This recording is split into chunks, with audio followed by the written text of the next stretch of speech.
CM KCR ప్రాజెక్టుల schedule ఖరారు. Kaleshwaram SRSP పనుల పరిశీలన.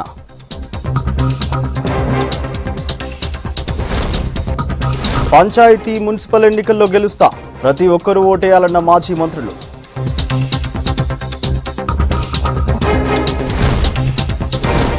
జనాభా దామాషా ప్రకారమే కోటా ఇవ్వండి, బీసీలకు అన్యాయం చేయొద్దన్న నేతలు. రాష్ట్రంలో 5% నేరాలు తగ్గాయి, పోలీస్ శాఖ ఇయర్లీ రిపోర్ట్ విడుదల.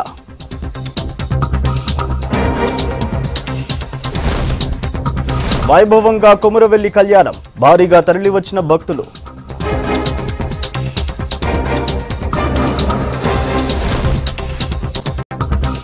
డీటెయిల్స్ చూద్దాం. సీఎం కేసీఆర్ ప్రాజెక్టుల సందర్శన షెడ్యూల్ ఖరారైంది. జనవరి 1, 2 తేదీల్లో ప్రాజెక్టులు పరిశీలిస్తారు సీఎం.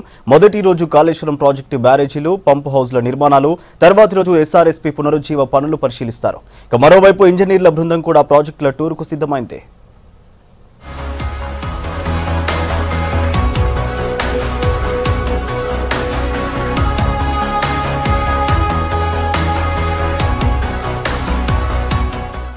రాష్ట్రంలోని నీటిపారుదల ప్రాజెక్టుల నిర్మాణాలని పరిశీలించేందుకు ముఖ్యమంత్రి కేసీఆర్ ప్రాజెక్టుల సందర్శనకు రెడీ అయ్యారు. 2 రోజుల పాటు కాళేశ్వరం, ఎస్ఆర్ఎస్పీ పునరుజ్జీవ పథకాలు పరిశీలించనున్నారు. జనవరి 1న బేగంపేట్ ఎయిర్పోర్ట్ నుంచి హెలికాప్టర్ ద్వారా కాళేశ్వరం ప్రాజెక్టు పనుల సందర్శనకు బయలుదేరతారు సీఎం. మధ్యాహ్నం మేడిగడ్డ, సుందిల్ల, అన్నారం బ్యారేజీలు, పంపు హౌస్ల నిర్మాణాలను పరిశీలిస్తారు. సాయంత్రం కరీంనగర్ చేరుకుని అక్కడే బస చేస్తారు.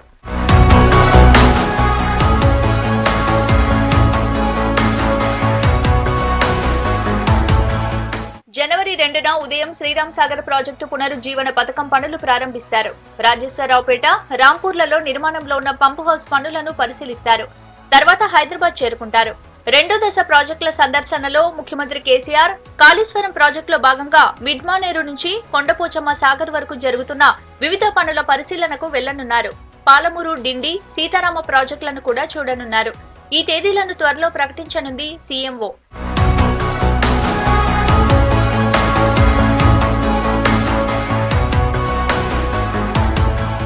మరోవైపు 3 రోజుల పాటు నీటిపారుదల ప్రాజెక్టుల సందర్శనకు ప్లాన్ చేసింది తెలంగాణ ఇంజనీర్ల బృందం.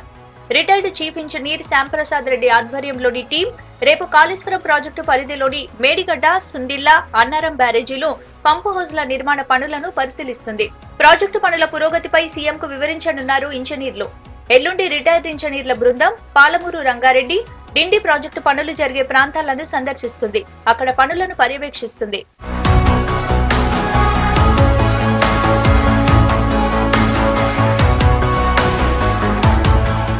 జనవరి 2న సీతారామ ప్రాజెక్టు పనులు జరిగే ప్రాంతాలను ఇంజనీర్లు సందర్శిస్తారు. అదే రోజు సాయంత్రం హైదరాబాద్ చేరుకుని ముఖ్యమంత్రికి వివరాలు అందిస్తారు తెలంగాణ రిటైర్డ్ ఇంజనీర్ల బృందం. 3 లేదా 4వ తేదీలో ముఖ్యమంత్రి కేసీఆర్ అన్ని ప్రాజెక్టులపై ప్రగతి భవన్లో సమీక్ష నిర్వహిస్తారు.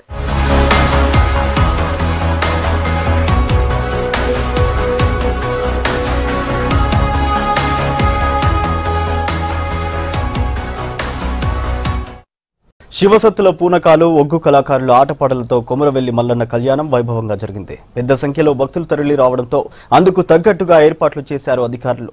టీఆర్ఎస్ ప్రజాప్రతినిధులు ప్రభుత్వం తరఫున పట్టు వస్త్రాలు, తలంబ్రాలు సమర్పించారు. మరోవైపు 3 నెలల పాటు జరగనున్న మల్లన్న జాతరకు అన్ని సౌకర్యాలు కల్పించామన్నారు ఆలయ అధికారులు.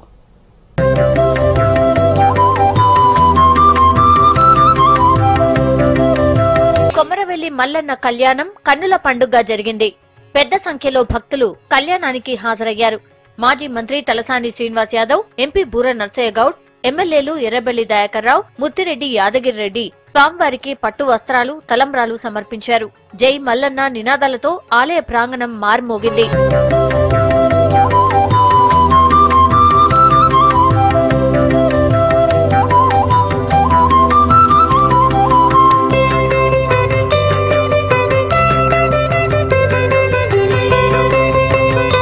కురుమల డప్పు మూతలు, సాంప్రదాయ నృత్యాలతో మల్లన్న కళ్యాణం వైభవంగా జరిగింది.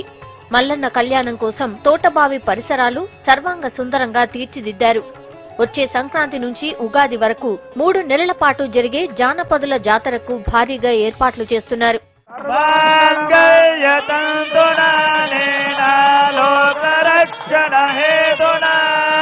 కంఠే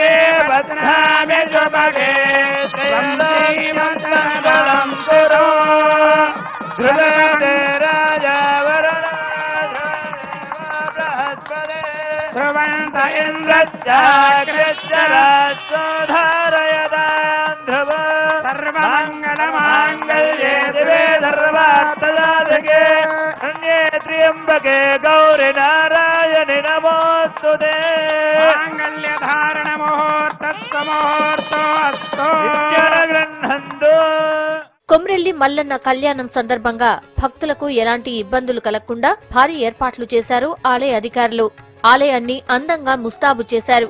స్నానఘట్టాలు, చలువ పందిళ్లు, క్యూలైన్ల నిర్మాణం చేశారు. పలు శాఖల ఉన్నతాధికారులు, ఆలయ ధర్మకర్తల మండలి ఏర్పాట్లను పర్యవేక్షించారు. భక్తులకు ఎలాంటి ఇబ్బంది లేకుండా చేశామన్నారు ఎమ్మెల్యే ముత్తిరెడ్డి. కళ్యాణం మొదలుపెట్టిన ఈ రాష్ట్రం వచ్చిన తర్వాత జరుగుతున్నటువంటి కళ్యాణ ఉత్సవాన్ని ప్రతి సంవత్సరము భక్తుల కోరిక మేరకు, అడ్వైజ్ మేరకు రీత్యా సౌకర్యాలు వసతులు పెంచుతూ వస్తుంది ప్రభుత్వం. త్రాగునీటి కొరత, స్నానాలకు సంబంధించినటువంటి ఏర్పాట్లు, తర్వాత రోడ్ల వైశాల్యత, గదుల శుభ్రత, తలనీలాలను చేసేటువంటి పద్ధతులు, దర్శనం కొరకు గర్భగుడిలో జరుగుతున్న అసౌక్యాలను సౌకర్యంగా మార్చడం. తెలంగాణ ఏర్పడ్డ తర్వాతనే గౌరవ ముఖ్యమంత్రి గారు గతంలో ఎవరు కూడా ఈ కొమరవెల్లికి దేవస్థానానికి, మల్లికార్జున దేవస్థానానికి ముఖ్యమంత్రులు వచ్చిన దాఖలాలు లేవు. కానీ మొట్టమొదటి తెలంగాణ ముఖ్యమంత్రి కేసీఆర్ గారు ఇచ్చేసి పెద్ద ఎత్తున దీనికి సంబంధించిన భూములను కానీ, డెవలప్మెంట్ కొరకు డబ్బులను కానీ, అదేవిధంగా గెస్ట్ హౌసెస్ నిర్మాణం కొరకు స్థలాలను కానీ ఇవన్నింటినీ కూడా వారు స్వయంగా ప్రకటించడం జరిగింది. కొమరవెల్లి కళ్యాణానికి భక్తుల కోసం ప్రత్యేక బస్సులు ఏర్పాటు చేసింది సర్కార్.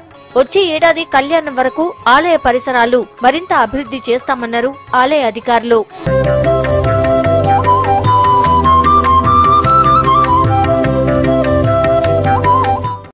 ప్రజలు నచ్చేలా మెచ్చేలా సేవలందిస్తున్నామన్నారు డీజీపీ మహేందర్ రెడ్డి. నేరరహిత తెలంగాణ లక్ష్యంగా పనిచేస్తున్నారు. రాష్ట్ర పోలీస్ శాఖ ఇయర్లీ రిపోర్టు విడుదల చేశారు డీజీపీ. రాష్ట్ర వ్యాప్తంగా 5% నేరాలు తగ్గాయని, మహిళలపై జరిగే నేరాలు 7% తగ్గాయని చెప్పారు. ఇక వచ్చే 3 ఏళ్లలో 15 లక్షల సీసీ కెమెరాలు ఏర్పాటు చేస్తామన్నారు. 3 కమిషనరేట్ల పరిధిలో 10 లక్షల సీసీ కెమెరాలు ఏర్పాటు చేస్తామని తెలిపారు. ఇక అన్ని జిల్లాల్లో భరోసా సెంటర్లు ఏర్పాటు చేస్తున్నామన్నారు. షీ టీమ్స్ ఎఫెక్ట్తో మహిళలపై నేరాలు తగ్గుతున్నాయని చెప్పారు. ఇక తెలంగాణలో నేరం చేస్తే దొరికిపోతామన్న భయాన్ని నేరస్తుల్లో కలిగేలా చేశామన్నారు డీసీపీ. 2019 ఒక year of citizen friendly uniform service డెలివరీగా డిక్లేర్ చేయడం జరుగుతున్నది. తెలంగాణ రాష్ట్రంలో ఉన్నటువంటి అన్ని పోలీస్ స్టేషన్స్ లో బీదా ధనిక అనేటువంటి తేడా లేకుండా నాణ్యమైనటువంటి సేవలు అందించే విధంగా community at the heart of policing మెథడాలజీలో ఉంచుతూ ముందుకు వెళ్ళడం జరుగుతుంది. అనేక రకాలైనటువంటి technology related initiatives, process related initiatives, people related initiatives, అట్లాగే లీడర్షిప్ రిలేటెడ్ ఇనిషియేటివ్స్ కూడా ఇవి టేకప్ చేసి మనం ఈ సంవత్సర కాలంలో ముందుకు తీసుకెళ్లడం జరుగుతుంది. రానున్నటువంటి 3 సంవత్సరాల్లో తెలంగాణ రాష్ట్రం అంతా 15 లక్షల సీసీటీవీ కెమెరాలను అమర్చడం అనేది ఒక లక్ష్యంగా ముందుకు వెళ్తున్నాం.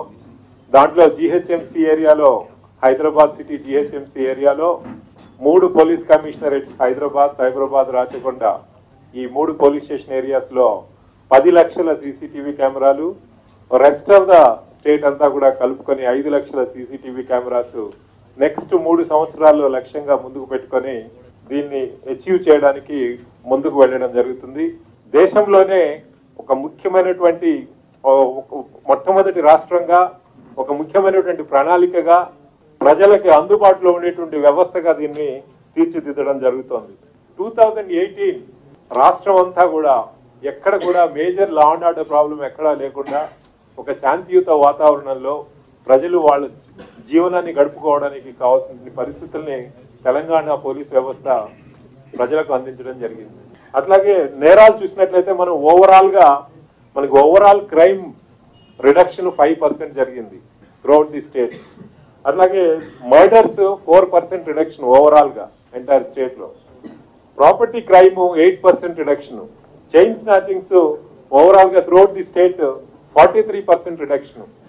అట్లాగే crimes against women 7% reduction. Cyber crimes about 3% reduction. White collar crimes about 2% reduction. Operation smile and operation Muskaan ఇవి రెండు ఏవైతే కండక్ట్ చేసామో దాదాపుగా 6019 చిల్డ్రన్ని మనం డిటెక్ట్ చేయడం జరిగింది, రెస్క్యూ చేయడం. దాంట్లో 3390 మందిని మనం వాళ్ళ పేరెంట్స్ కి రెస్క్యూ చేయడం, మిగతా వాళ్ళని ఆ రెస్క్యూ హోమ్స్ కు పంపించడం కూడా జరిగింది. జనవరిలో జరిగే పంచాయతీ ఎన్నికల్లో ప్రతి ఒక్కరూ ఓటు వేయాలన్నారు మాజీ మంత్రి పోచారం శ్రీనివాసరెడ్డి. కామారెడ్డి జిల్లా దేశాయిపేటలో జరిగిన ఓటరు నమోదు కార్యక్రమానికి ఆయన హాజరయ్యారు. అధికారుల నిర్లక్ష్యంతో అసెంబ్లీ ఎన్నికల్లో 20 లక్షల ఓట్లు గల్లంతైనట్లు చెప్పారు. ఈసారి అలా జరగకుండా అధికారులు జాగ్రత్త పడాలని సూచించారు పోచారం. 20 లక్షల మంది ఓటు గల్లంతైనాయి. మరి కారణం ఏందో తెలియదు. ఓటర్ కార్డు ఉంది, ఓటర్ లిస్ట్ పేరు లేదు. బాధ్యత గల వ్యక్తులు, కార్యకర్తలు, నాయకులు మీ గ్రామాల్లో ఓటర్ లిస్టు పరిశీలించి ఓటర్ లిస్టు ముంగడ పెట్టుకోండి.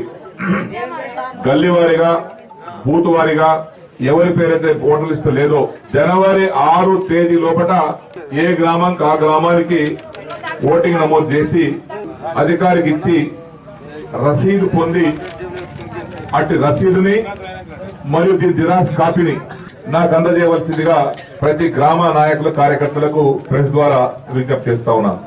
వార్డు మెంబర్లతో సహా సర్పంచ్ను ఏకంగా ఎన్నుకున్నట్టయితే 10 లక్షల రూపాయలు ప్రభుత్వం. జనవరిలో మున్సిపాలిటీ పాలక వర్గాలను రద్దు చేసి ఫిబ్రవరిలో ఎన్నికలు జరుపుతామన్నారు మాజీ మంత్రి ఇంద్రకరణ్ రెడ్డి. నిర్మల్లోని బోయవాడలో సీసీ రోడ్డు పనులను ఆయన ప్రారంభించారు. రోడ్డు కోసం 9 లక్షల నిధులను కేటాయించినట్లు చెప్పారు. LRS స్కీమ్ లో మంజూరైంది. దీనివల్ల మనకు ఇక్కడ నుంచి అటు ఇంద్రన్న గారు మరి రోడ్డు కూడా మొత్తం బ్రహ్మాండంగా తయారైపోతుంది. మనకు ఇక్కడ వరకు మంచిగా ఉంది. ఎప్పుడో మంజూరైంది, దాదాపు 6 నెలల కింద మంజూరైంది, కానీ అప్పుడు మనం పని చేయలేదు. ఇప్పుడు ఈ పని పూర్తి చేసుకుంటే మన బ్రహ్మాండంగా జరుగుతుంది. రేపు ఇంకా ఎన్నో సంక్షేమ కార్యక్రమాలు. ఇప్పుడు ఇంట్లో లేని వాళ్ళకు జాగాలు ఎవరికైతే ఉన్నాయో 6,50,000 రూపాయలు ఇస్తా అని చెప్పినా మేము. ఒక ఇల్లు కట్టుకుంటే ₹1 తిరిగి మళ్ళీ ప్రభుత్వం కట్టేది లేదు. మొత్తం 6.5 లక్షలు ఫ్రీయే. భారతదేశంలో ₹1 కూడా ఇస్తున్నాం లేడు, కానీ మేము 6.5 లక్షల రూపాయలు ఇస్తున్నాం. కానీ మేము ఇంత చేస్తా అని చెప్పక కూడా కొంత మభ్యపెట్టి వేరేది కోట్లు వేసుకున్నారు. ఇప్పుడు వాళ్ళందరూ కనబడుతుంది ఎటైపోయారు. ప్రభుత్వం ఎక్కడైతే బాగా పనులు చేస్తున్నారో వాళ్ళే గెలిచారు. కొత్త ఇండ్లు వస్తాయి, ఇక నల్ల నీళ్ళకి మనకి సమస్య ఉండదు. ఇక భవిష్యత్తులో రోడ్లు అయిపోతాయి. ఇక పెన్షన్లు అయితే పండుగ వంటే మనకి ఇక మేము అన్న ప్రకారం 2016 రూపాయలు ఉగాదికి వెళ్ళి 2016 రూపాయలు, మరి వికలాంగులకు 3016. తెలంగాణ అభివృద్ధి కోసం కేసీఆర్ ఎన్నో ప్రణాళికలు రూపొందించారన్నారు ఎంపీ సీతారాం నాయక్. మహబూబాబాద్ జిల్లా కేంద్రంలో కొత్త టీఆర్ఎస్ భవన నిర్మాణం కోసం స్థల పరిశీలన చేశారు టీఆర్ఎస్ నాయకులు. పార్టీ బలోపేతానికి ప్రతి ఒక్కరూ కృషి చేయాలన్నారు.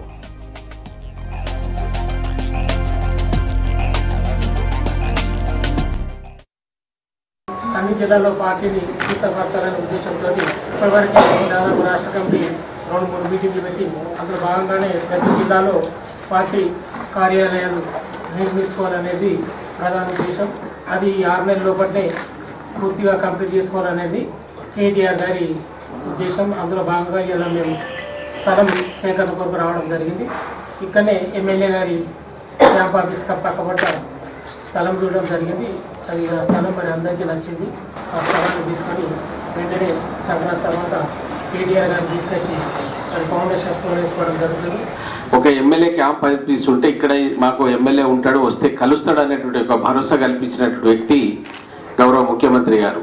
ఈ ఆలోచన ఎవరు రాలేదండి. ఇప్పుడు మా 21 మంది గెలవకున్నా, మేము ఇంకా వాటిలో ప్రవేశించకున్నా ఆ బిల్డింగ్ ఈ ప్రభుత్వం కట్టించి వాళ్ళకి ఇస్తున్నామంటే దీనిలో అర్థం ఏంటో దయచేసి ఒకసారి ఆలోచించాలని మిమ్మల్ని కోరుతా ఉన్నాను. గిరిజన యూనివర్సిటీ తప్పకుండా మానుకోటలోనే ఉండాలి. ఎందుకు ఉండాలి అంటే ఇవాళ దొర్నాకల్ ఎస్టీ, మహబాద్ ఎస్టీ, ఇల్లందు ఎస్టీ, అన్ని ఎస్టీ ప్రాంతాలకు ఒక ప్లస్ గిరిజన యూనివర్సిటీకి కావాల్సింది మన రైల్వే సౌకర్యము, గవర్నమెంట్ ల్యాండ్ 500 ఎకరాల భూమి కూడా మేము పంపించడం జరిగింది. అలాగే ఫారెస్ట్, ఖనిజ సంపద అంతా ఉంది. ట్రైబల్ బాగుపడతారు కాబట్టి గిరిజన యూనివర్సిటీ సాధించాలని చెప్పేసి నేను కోరుతున్నాను.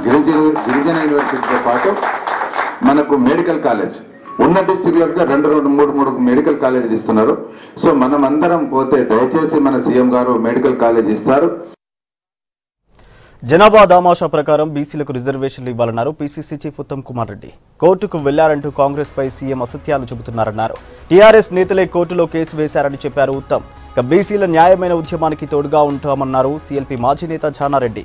రాష్ట్ర సర్కార్ నిర్ణయంతో బీసీలకు అన్యాయం జరిగిందన్నారు కోదండరాం. బీసీ రిజర్వేషన్లు తగ్గించడాన్ని నిరసిస్తూ జాతీయ బీసీ సంక్షేమ సంఘం ఆధ్వర్యంలో సెంట్రల్ కోర్టు హోటల్లో జరిగిన సమావేశానికి రాజకీయ నేతలతో పాటు 112 కుల సంఘాల నేతలు హాజరయ్యారు. పంచాయతీ ఎన్నికల్లో 34% రిజర్వేషన్లు ఇచ్చే వరకు పోరాటం కొనసాగిస్తామని బీసీ సంఘాల నేతలు చెప్పారు.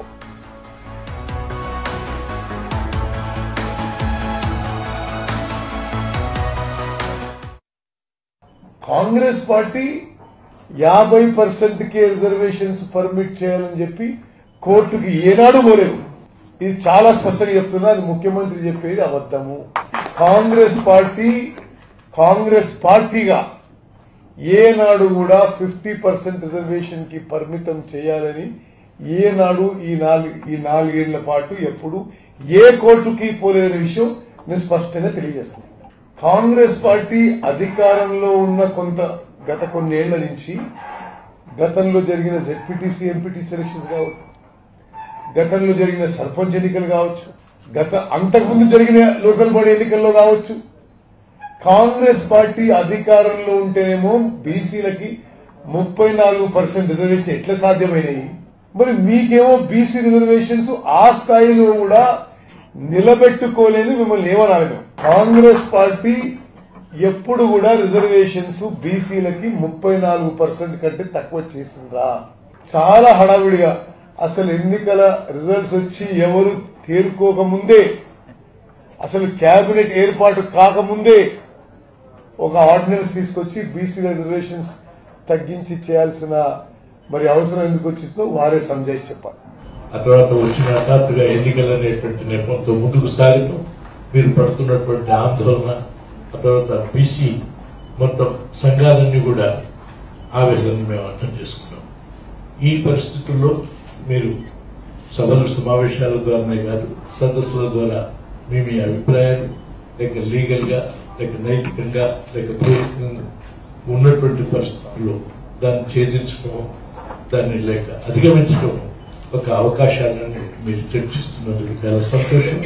అందులో మా పాత్ర, మా భాగం ఉంటుందని మీకు తెలియజేస్తూ, మీరు ఇవాళ ఏర్పాటు చేసుకున్న ఈ సదస్సులో మీ అభిప్రాయాలను, మీ ఆలోచనలు మీరు చర్చించి తగిన విధంగా ఈ ప్రభుత్వానికి, జాతీయ ప్రభుత్వానికి కూడా మీ విజ్ఞప్తిని అందజేయండి. రకరకాల వృత్తుల మీద ఆధారపడుతున్నటువంటి వారి కోసము ప్రత్యేకంగా ఫైనాన్స్ కార్పొరేషన్ వేసి వారందరికీ ఆ ఫైనాన్స్ కార్పొరేషన్ ద్వారా ఆర్థిక సహాయం అందించడమే కాక మార్కెట్ సౌకర్యాన్ని కల్పించాలి అని చెప్పి మనమందరం కూడా ఈ సుదీర్ఘ ఉద్యమ వెలుగులో ఒక తీర్మానం చేసుకుని అమలు కోసం ప్రయత్నం జరుపుతున్న తరుణంలో ఇది నిజానికి పిడుగుపడ్డంటే మన మీద పడ్డాయి. ఉన్నదనుకున్న రిజర్వేషన్ ఎలా ఉండిపోతుంది? ఇది కూడా విచిత్రమైంది. 34% మనం ఎంతో కాలంగా అనుభవిస్తూ ఉన్నాం. కోర్టు తీర్పు వచ్చినప్పటికీ కూడా ఆ రిజర్వేషన్లు అనేవి గత ప్రభుత్వము అమలు చేసింది. 2013లో మళ్లీ అమల్లోకి వచ్చినాయి. 2014లో కూడా స్థానిక సంస్థల ఎన్నికల్లో రిజర్వేషన్లు అమల్లోకి వచ్చినాయి. మరి ఇవాళ సడన్ గా వాటిని పక్కకు నెట్టడం అనేది ఏమాత్రము సమంజసం కాదని నేను ప్రత్యేకంగా చెప్పదలుచుకున్నాను. రిజర్వేషన్ల మీద హైకోర్టులో కేసు వేసారు కొంతమంది ఇండివిజువల్స్, పార్టీలతో సంబంధం కాదు అట్లా చెప్తున్నారు. ఎవరు కేసు ఇచ్చినా అది కాంగ్రెస్ వాళ్ళని, ఎవరు కేసు ఇచ్చినా వ్యతిరేకులని, అది సరైనటువంటిది కాదు.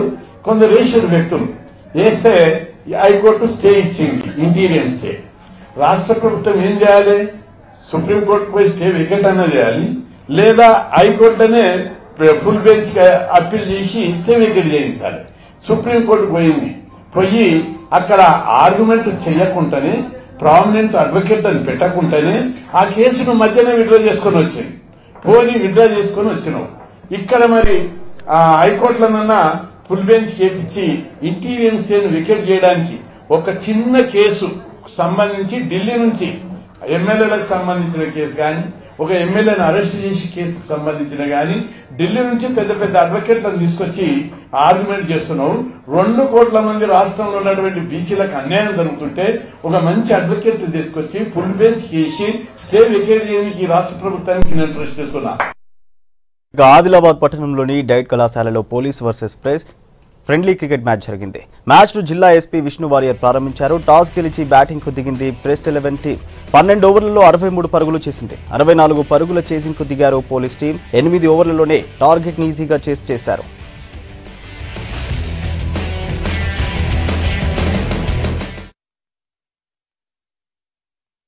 ఆదిలాబాద్ డిస్ట్రిక్ట్ పోలీస్ తరఫు నుంచి ఒక పీపుల్ ఫ్రెండ్లీ పోలీస్ మ్యాచింగ్ మనం ఇక్కడ పెట్టడం జరిగింది. సో దీనిలో police all staffs all wings నుంచి అన్ని స్టాఫ్స్ తర్వాత ప్రెస్ వాళ్ళతోటి ఫ్రెండ్లీ మ్యాచ్ ఇవాళ పెట్టడం జరుగుతుంది. This will be followed by annual crime meeting. So బేసికల్గా లా అండ్ ఆర్డర్ మెయింటెనెన్స్లో ఎంత ఇంపార్టెన్స్ అందరూకి రెస్పాన్సిబిలిటీ ఉంది అని మనము ఒక కోఆర్డినేటెడ్ ఎఫర్ట్గా లా అండ్ ఆర్డర్ మెయింటెనెన్స్ అలాగే పబ్లిక్ సర్వీస్ చేయాలని ఒక ఉద్దేశంతో అది కోఆర్డినేట్ చేయడానికి ఇట్లా ఒక సింబాలిక్ గెస్చర్ ఇక్కడ చేయడం జరుగుతుంది. ఖమ్మంలో టీఎస్ యూటీఎఫ్ 3వ మహాసభలు ప్రారంభమయ్యాయి. ఇవాల్టి నుంచి 3 రోజుల పాటు యూటీఎఫ్ మహాసభలు జరగనున్నాయి. ఈ సందర్భంగా ఖమ్మం కలెక్టరేట్ నుంచి పెవిలియన్ మైదానం వరకు యూటీఎఫ్ నాయకులు భారీ ర్యాలీ నిర్వహించారు. రాష్ట్రంలో ప్రభుత్వ పాఠశాలల అభివృద్ధి, ఉపాధ్యాయుల సంక్షేమం, విద్యార్థులకు నాణ్యమైన విద్యను అందించేలా కార్యాచరణ రూపొందిస్తామన్నారు యూటీఎఫ్ నేతలు.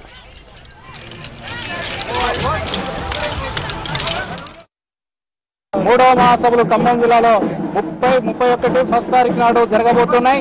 ఈ మహాసభల సందర్భంగా ప్రభుత్వ విద్యారంగాన్ని బలోపేతం చేసే దిశలో అనేకమైన చర్చలు జరిపి ఉపాధ్యాయులు పెండింగ్ సమస్యలు వేసినటువంటి 398 సమస్య కానీ పన్నిట్ల పీడ అప్లికేషన్ కానీ సర్వీస్ రూల్స్ సిపిఎస్ రద్దు అన్ని అంశాలపైన చర్చించి భవిష్యత్ ఉద్యమాలకి రూపకల్పన చేసుకోవడం జరుగుతుంది. కాబట్టి ఇలా తెలంగాణ రాష్ట్ర ప్రభుత్వం ఏర్పడి 4.5 సంవత్సరాల కాలమైంది.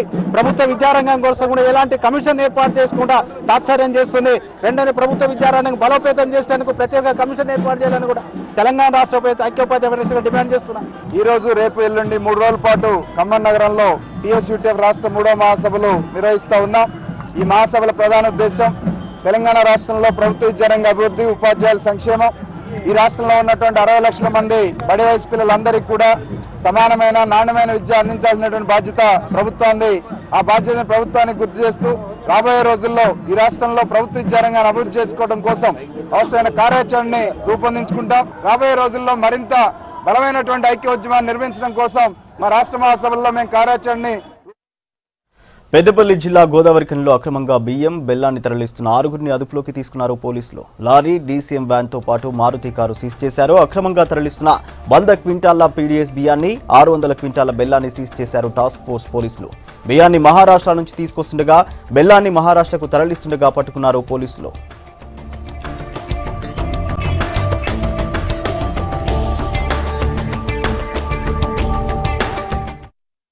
పెద్దపల్లి లిమిట్స్లో దుగ్గ రోడ్డు దగ్గర నుంచి వెళ్తున్న ఒక డీసీఎం వ్యాన్ని అదుపులోకి తీసుకోవడం జరిగింది. అందులో మనం 100 క్వింటాల్స్ పీడిఎస్ రైస్ని సీజ్ చేయడం జరిగింది. అది మన పెద్దపల్లి లిమిట్స్ నుంచి మహారాష్ట్రలో బ్లాక్ మార్కెట్లో అమ్మటానికి తీసుకెళ్ళినట్టు తెలుస్తుంది.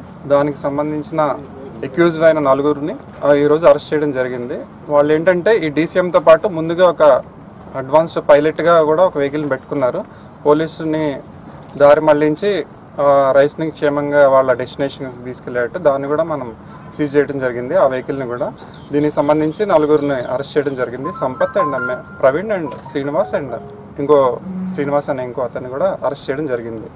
ఇంకో ఇన్సిడెంట్లో మహారాష్ట్ర నుంచి ఇక్కడికి గుడుంబా మ్యానుఫ్యాక్చర్ కోసం వస్తున్నటువంటి 300 కాటన్స్ జాగరి అండ్ ఆలంని ఈరోజు మార్నింగ్ వర్త్ 3 lakhs ఇక్కడ మన లిమిట్స్లో సీజ్ చేయడం జరిగింది. అది లోకల్గా గుడుంబా మ్యానుఫ్యాక్చర్ చేసే బాపు అనే అతనికి సప్లై చేయడానికి తీసుకెళ్ళినట్టుగా తెలిసింది. దాన్ని కూడా ఈరోజు మన టాస్క్ ఫోర్స్ అండ్ ఎక్సైజ్ సిబ్బంది జాయింట్గా ఆపరేషన్ చేసి దాన్ని సీజ్ చేయడం జరిగింది. ఖమ్మం జిల్లా వైరాలో చిట్టీల పేరుతో జనం దగ్గర కోట్లు వసూలు చేసి బోర్డు తిప్పేశారు. శ్రేష్ఠ చిట్ ఫండ్ పేరుతో దాదాపు 10 కోట్లు వసూలు చేసి పారిపోయిన నాగబతిన క్రాంతి కుమార్ను అరెస్టు చేయాలని డిమాండ్ చేశారు బాధితులు. నిందితుడికి సంబంధించిన పెట్రోల్ బంక్ ముందు చిట్ ఫండ్స్ బాధితులు ధర్నా చేశారు. పట్టణంలో వందలాది మందిని మోసం చేసి పరారయ్యాడని ఆవేదన వ్యక్తం చేశారు. ప్రతిరోజు పనిచేసుకుంటూ చిట్టి పాటలు కట్టినటువంటి నాగబతిని క్రాంతి వాళ్ళ అన్న రవి వీళ్ళిద్దరూ వైరాలోని గత 20 సంవత్సరాల నుంచి శ్రేష్ఠ చిట్ ఫండ్ ఏర్పాటు చేశారండి.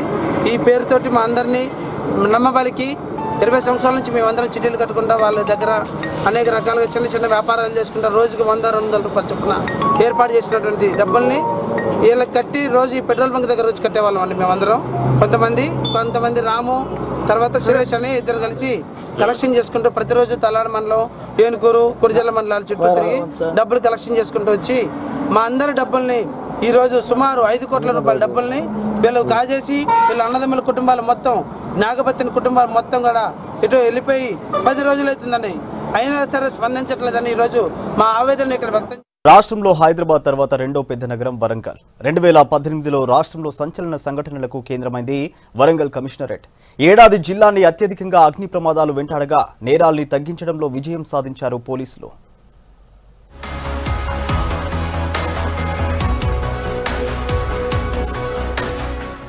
వరంగల్ ఉమ్మడి జిల్లాలో 2018 పోలీస్ అధికారులకు గుర్తుండిపోతుంది. సమ్మక్క సారళమ్మ జాతర, శాసనసభ ఎన్నికల సందర్భంగా వీవీఐపీల పర్యటనకు భద్రత కల్పించడం వంటి పనులతో బిజీగా గడిచిపోయింది ఈ సంవత్సరం. ఓవైపు చాప కింద నీరులా విస్తరిస్తున్న మావోయిస్టు కార్యకలాపాలకు అడ్డుకట్ట వేస్తూనే సైబర్ నేరాలను నియంత్రించే టెక్నాలజీని సొంతం చేసుకున్నారు జిల్లా పోలీసులు. హత్యలు, దొంగతనాలు వంటి నేరాలను గణనీయంగా తగ్గించారు. యాక్సిడెంట్స్ ఒకటి మొత్తం కమిషనరేట్ పరిధిలో తీసుకున్నట్టయితే ఎక్కువగా యాక్సిడెంట్స్ జరగడము, చాలా మంది చనిపోవడము జరుగుతూ ఉండింది. అయితే దీనిని కర్బ్ చేయడానికి మా చాలా ప్లేసెస్లో మీరు చూసుంటారు, ఈ అప్రోచ్ రోడ్స్ ఏదైతే స్టేట్ హైవేస్కి, నేషనల్ హైవేస్కి విలేజ్ నుంచి వచ్చే రోడ్స్కి ఉన్నాయో వాటికి స్పీడ్ బ్రేకర్లు పెట్టడానికి కొన్ని విలేజ్లు మేము ఆల్రెడీ ప్రయత్నం చేసినాము, ఇంకా కొన్ని విలేజ్లు పెట్టడానికి ప్రయత్నం చేస్తున్నాము. సో ఈ ప్రయత్నంలో భాగంగానే మరి మనము లాస్ట్ ఇయర్ కంటే ఈ సంవత్సరము ఒక 6% మాత్రమే, మేము ఒక 20% తగ్గించాలనుకున్నాము, కానీ 6% యాక్సిడెంట్ డెత్స్ని మనం తగ్గించగలిగాము. ఈ ఏడాది ఉమ్మడి జిల్లా పరిధిలో మావోయిస్టుల కదలికలు పెరిగాయి. మార్చిలో ఛత్తీస్గఢ్, తెలంగాణ సరిహద్దులోని తడపల గుట్టల్లో జరిగిన ఎన్కౌంటర్ స్థానికంగా కలకలం రేపింది. ఏప్రిల్ 27న మద్దేడు అటవీ ప్రాంతంలో జరిగిన కాల్పుల్లో 7 మావోయిస్టులు మృతి చెందారు. న్యూ డెమోక్రసీ పార్టీ దళ సభ్యుడు సలందోస్ బియాందాస్ అలియాస్ ఆనంద్, తెలంగాణ రాష్ట్ర committee central regional bureau press team సభ్యుడు కడవంచ యాకస్వామి పోలీసుల ముందు లొంగిపోయారు. అసెంబ్లీ ఎన్నికల సందర్భంగా ములుగు నియోజకవర్గంలో మావోయిస్టులు రెక్కి నిర్వహించినట్లు సమాచారం అందడంతో కట్టుదిట్టమైన భద్రతను ఏర్పాటు చేశారు అధికారులు.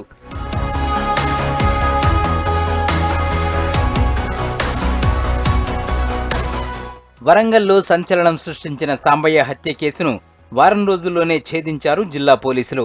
కమిషనరేట్ పరిధిలో దొంగతనాలను నివారించేందుకు ఈ ఏడాది బ్లూ కోల్డ్ టీంలను ప్రత్యేకంగా ఏర్పాటు చేశారు. షీ టీంలను బలోపేతం చేశారు. ఎక్కడైనా ఆకతాయిలు మహిళల పట్ల అసభ్యంగా ప్రవర్తిస్తే తల్లిదండ్రుల సమక్షంలో వారికి కౌన్సిలింగ్ ఇస్తున్నారు. నేరస్తుల డేటాబేస్ తయారీకి నడుం బిగించారు పోలీసులు. వివిధ పోలీస్ స్టేషన్ల పరిధిలో నమోదైన నేరస్తుల వివరాలను సేకరించేందుకు సర్వే చేపట్టారు. గతేడాదితో పోలిస్తే జిల్లాలో రోడ్డు ప్రమాదాలు తగ్గుముఖం పట్టాయి. ఈ ఏడాది మొత్తం మీద 413 మంది రోడ్డు ప్రమాదాల్లో మరణించారు.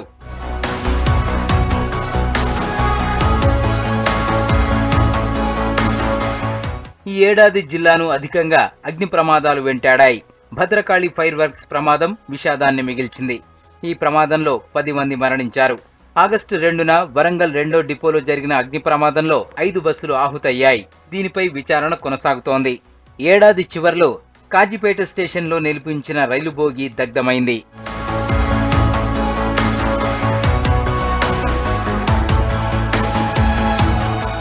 ఈ ఏడాది వరంగల్ పోలీస్ కమిషనరేట్ తీసుకున్న సంచలన నిర్ణయాల్లో పీడీ యాక్ట్ ప్రయోగం ఒకటి.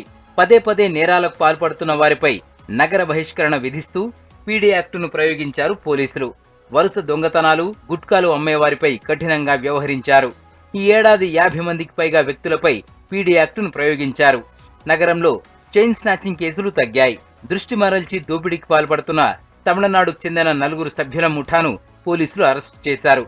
మధ్యప్రదేశ్కు చెందిన 2 దొంగలను అరెస్టు చేసిన పోలీసులు వారి నుంచి 35 లక్షల విలువైన బంగారు ఆభరణాలతో పాటు 12 కిలోల వెండి ఆభరణాలు స్వాధీనం చేసుకున్నారు.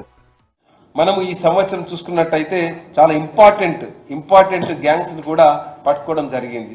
వేరే అంతర్రాష్ట్ర గ్యాంగ్స్ కూడా మనం పట్టుకోవడం జరిగింది. 2 తమిళనాడు స్టేట్ గ్యాంగ్స్, ఒక మహారాష్ట్ర స్టేట్ గ్యాంగు, ఒక రాజస్థాన్ స్టేట్ గ్యాంగు, తర్వాత ఒకటి మధ్యప్రదేశ్ గ్యాంగు. ఈ విధంగా 5 రాష్ట్రాల గ్యాంగుల్ని అంటే ప్రాపర్టీ అఫెన్సెస్ చేసే గ్యాంగుని, అంటే ఒక గ్యాంగ్ వచ్చేసి అటెన్షన్ డైవర్షన్, ఇంకో గ్యాంగ్ వచ్చేసి స్నాచింగ్ గ్యాంగు, ఇంకోటి వచ్చేసి ఇంట్లో దొంగతనాలు చేసే గ్యాంగ్. ఈ విధంగా 5 రాష్ట్రాలకు సంబంధించినటువంటి గ్యాంగ్లని మనము బ్రేక్అవుట్ చేయడం జరిగింది. హైదరాబాద్ తర్వాత సైబర్ క్రైమ్ కేసులను అరికట్టడంలో వరంగల్ కమిషనరేట్ ముందంజలో ఉంది. ఇక్కడ ప్రత్యేకంగా సైబర్ ల్యాబ్ ఏర్పాటు చేసి అలాంటి నేరాలపై ప్రత్యేక దృష్టి సారించారు పోలీసులు. ఆన్లైన్లో డబ్బులు దోచేస్తున్న ఘరానా మోసగాడు గూగులోత్ విజయ్ను వరంగల్ కమిషనరేట్ పోలీసులు అరెస్ట్ చేశారు. ఎన్నికల సందర్భంగా జిల్లా వ్యాప్తంగా జరిగిన సోదాల్లో 11.69 కోట్లను స్వాధీనం చేసుకున్నారు. సో ఈ విధంగా ఏంటంటే ఒక స్కేర్ని వరంగల్కి వస్తే తప్పకుండా పట్టుబడతాము అనే ఒక భయాన్ని మనం కలిగించడం తప్పకుండా మనము సక్సెస్ అయినామని చెప్పి సందర్భంగానే మనం చేసుకుంటున్నాను. అసెంబ్లీ ఎలక్షన్స్ ఏవైతే ఉన్నాయో ఇన్సిడెంట్ ఫ్రీ ఎలక్షన్స్ అనే ఏదైతే పెద్ద ఆబ్జెక్టివ్ పెట్టుకున్నామో మరి ఆ ఆబ్జెక్టివ్ని తూచా తప్పకుండా మరి మా లోకల్ అందరూ కూడా మంచి సమన్వయంతో పనిచేసి ఒక టీం లాగా పనిచేసి దానిని వాళ్ళు సఫలీకృతం చేయడం జరిగింది. హైదరాబాద్ తర్వాత వరంగల్ కమిషనరేట్లోనే అత్యధికంగా మనము డబ్బుల్ని కూడా సీజ్ చేయడం జరిగింది. ఎలక్షన్కు పంచబడే డబ్బుల్ని మనం 11.69 crores డబ్బుల్ని మనము ఈ సందర్భంగా మనము సీజ్ కూడా చేయడం జరిగింది. సీసీ కెమెరాలను పట్టణాల నుంచి గ్రామాల వరకు ఏర్పాటు చేయడంలో ప్రజలను భాగస్వాములను చేశారు. వచ్చే ఏడాది ఇదే తరహాలో క్రైమ్ రేట్ తగ్గించేందుకు, ప్రశాంత వాతావరణం కల్పించేందుకు ఈ ఏడాది సాధించిన సక్సెస్ తమకు బూస్టింగ్ ఇస్తుందని పోలీసు అధికారులు చెప్తున్నారు.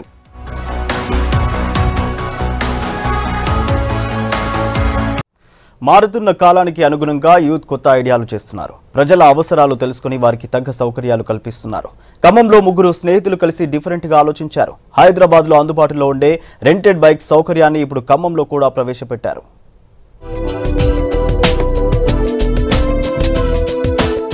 మారుతున్న కాలంతో మార్కెట్లో యువత కొత్త బిజినెస్లపై ఇంట్రెస్ట్ చూపిస్తున్నారు. ఇలా ఖమ్మం జిల్లాలో షేర్ ఆటోలు, క్యాబ్లతో ఇబ్బందులు పడే జనం కోసం అద్దె బైకుల్ని మార్కెట్లోకి తీసుకొచ్చారు 3 యువకులు.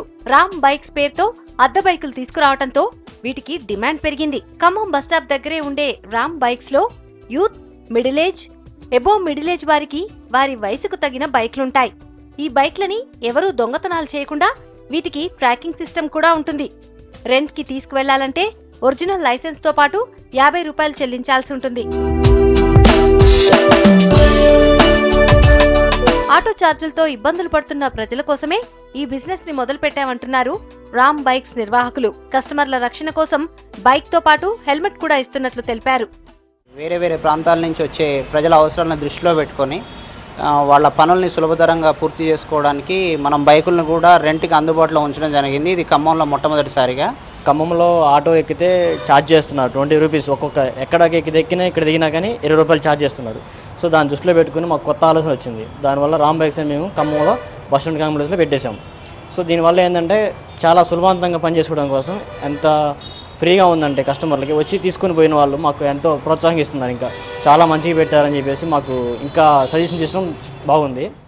ఛార్జీలతో మోత మోగిస్తున్న ఆటో, క్యాబ్ సర్వీసుల కన్నా కూడా అద్దె బైక్ల కాన్సెప్ట్ బాగుందంటున్నారు ఖమ్మం ప్రజలు. సిటీలో ఎక్కడికి వెళ్లాలన్నా సౌకర్యంగా ఉంటుందని, అటు ఛార్జీల భారం కూడా తక్కువే అవుతోందంటున్నారు. నాకు ఇది చాలా సులువుగా ఉందండి. నేను ఏ పని చేసుకోవాలనుకున్నా మినిమం 1 అవర్కి మినిమం 50 రూపీస్ ఛార్జ్ అంటే చాలా తక్కువ అండి. ఆటో ఎక్కి ఎక్కడ దిగినా మినిమం 20 to 30 రూపీస్ ఛార్జ్ చేస్తున్నారు. మన అనుకూల ప్రాంతాలకు కూడా వాళ్ళు వచ్చేటట్టు లేరండి. ఆటో వాళ్ళు మినిమం 100 రూపీస్ డిమాండ్ చేస్తున్నారు వాళ్ళు. అదే 50 రూపీస్ పే చేస్తే 1 అవర్ మనం బైక్ మీద సరదాగా వెళ్ళి రావచ్చు. నా మిత్రులందరూ కూడా కలిసినట్టు ఉంటుంది నాకు. అలా అని చెప్పి రామ్ బైక్ పాయింట్ని ఆశ్రయించానండి. ఈ వేరే ఊళ్ళ నుంచి వచ్చిన వాళ్ళకి వీళ్ళు అందించే ఫెసిలిటీ వల్ల చాలా అనుకూలంగా ఉంది. పన్ను చూసుకొని ఆటోలో వెళ్ళాలంటే వెయిటింగ్ ఛార్జ్ అని అడుగుతూ ఉంటారు. ఎక్కడో మెయిన్ రోడ్లో తప్పితే లోపలికి రావాలంటే అధికంగా వసూలు చేస్తున్నారు ఆటో వాళ్ళు. ఈ ఫెసిలిటీ వల్ల చాలా మంచి ఉపయోగంగా ఉందండి. హైదరాబాద్ లాంటి పెద్ద నగరాల్లో దొరికే రెంట్ బైక్స్ ఇప్పుడు ఖమ్మం లాంటి చోట్లకు కూడా అందుబాటులోకి వస్తున్నాయి. యూత్ ఈ రెంట్ బైక్స్ మీద ఎక్కువగా ఇంట్రెస్ట్ చూపిస్తున్నారు.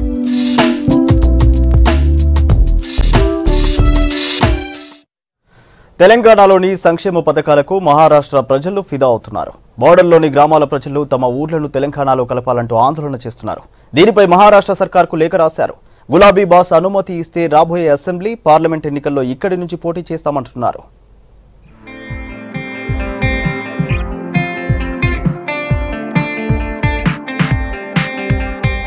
ఉమ్మడి ఆదిలాబాద్ జిల్లా ముదోల్ నియోజకవర్గానికి ఆనుకుని ఉన్న మహారాష్ట్రలోని ధర్మాబాద్ పరిసర గ్రామాల ప్రజలు కొన్ని రోజులుగా జై తెలంగాణ నినాదాలు చేస్తున్నారు.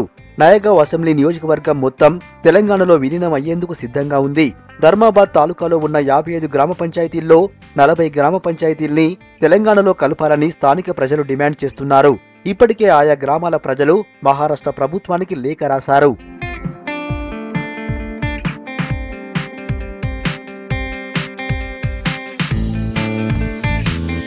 ఇన్ని రోజులు ఉద్యమం చేసిన వాళ్ళు ఇప్పుడు రాజకీయంగా పోరాటం చేయాలని నిర్ణయించారు. రాబోయే శాసనసభ, పార్లమెంట్ ఎన్నికల్లో టీఆర్ఎస్ పార్టీ తరపున బరిలోకి దిగాలని ఆలోచిస్తున్నారు. కేసీఆర్ అనుమతిస్తే మహారాష్ట్రలోని నాందేడ్ పార్లమెంట్ స్థానంతో పాటు ప్రస్తుతం ఉద్యమం జరుగుతున్న నయగావ్ అసెంబ్లీ నియోజకవర్గాల్లో పోటీ చేసేందుకు ఉద్యమ నేతలు రెడీ అవుతున్నారు. త్వరలోనే ఎంపీ కవితతో పాటు సీఎం కేసీఆర్ ను కలిసి తమ మనసులోని మాటను చెబుతామంటున్నారు. మెజారిటీ ప్రజలది ఏకపక్షంగా నిర్ణయం ఉండటంతో ఇక్కడ టీఆర్ఎస్ పోటీ చేస్తే ఖచ్చితంగా గెలుస్తామంటున్నారు.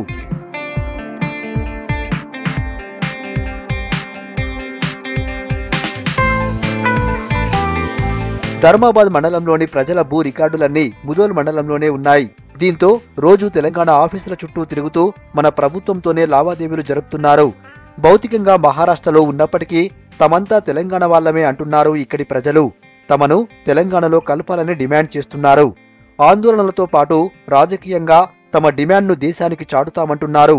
కేసీఆర్ అనుమతిస్తే రాబోయే ఎన్నికల్లో పోటీ చేస్తే పార్టీని గెలిపిస్తామంటున్నారు మహారాష్ట్ర ప్రజలు.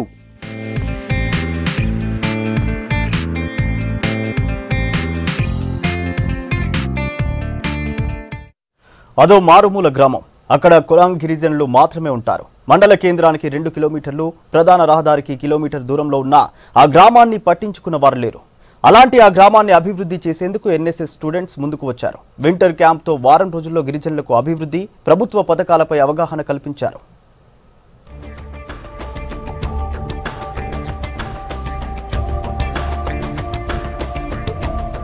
ఆదిలాబాద్ జిల్లా ఇంద్రవెల్లి మండలంలోని బొడ్డిగూడ గ్రామం అది. ఇక్కడ నివసించే వాళ్లంతా కొలాం గిరిజనులు. ఇంద్రవెల్లి మండలానికి 2 కిలోమీటర్ల దూరంలో ఉంది ఈ గ్రామం. ఆదిలాబాద్ మంచిర్యాల రహదారికి కిలోమీటర్ దూరంలో ఉన్న ఊరు దాటి బయటకు రావాలంటే వీళ్లకి తిప్పలు తప్పవు. రోడ్లు బాలేకపోవడంతో ఆ ఊర్లోకి వాహనాల రాకపోకలుండవు. కనీసం 108 సర్వీస్ కూడా అందుబాటులో లేక ఇబ్బందులు పడుతున్నారు బొడ్డిగూడ జనం.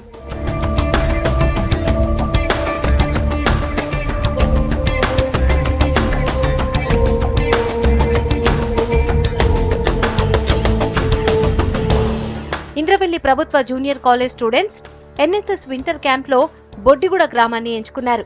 వారం రోజుల పాటు క్యాంప్ నిర్వహించిన స్టూడెంట్స్ రోడ్డుపై ఉన్న గుంతల్ని పూడ్చేశారు. నిరక్షరాస్యులైన వాళ్లకు అక్షర జ్ఞానాన్ని కల్పించారు.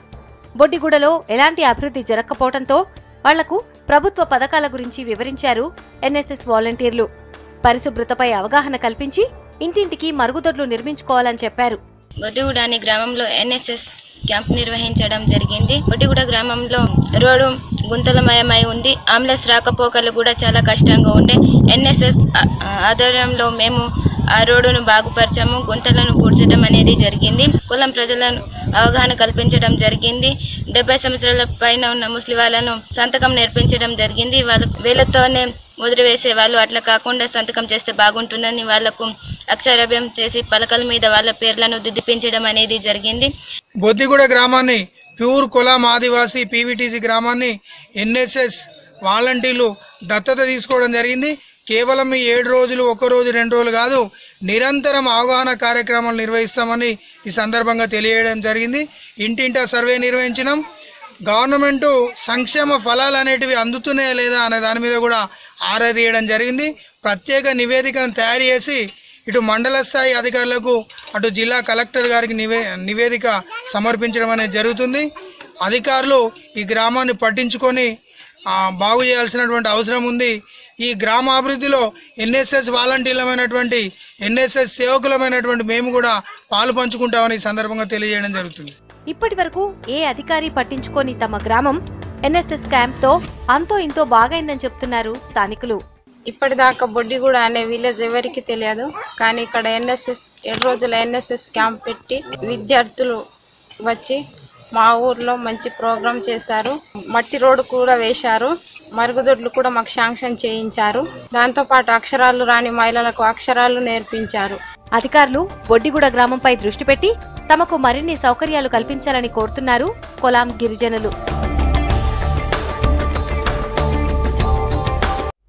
ఇవి Telangana updates. Keep watching V6 news.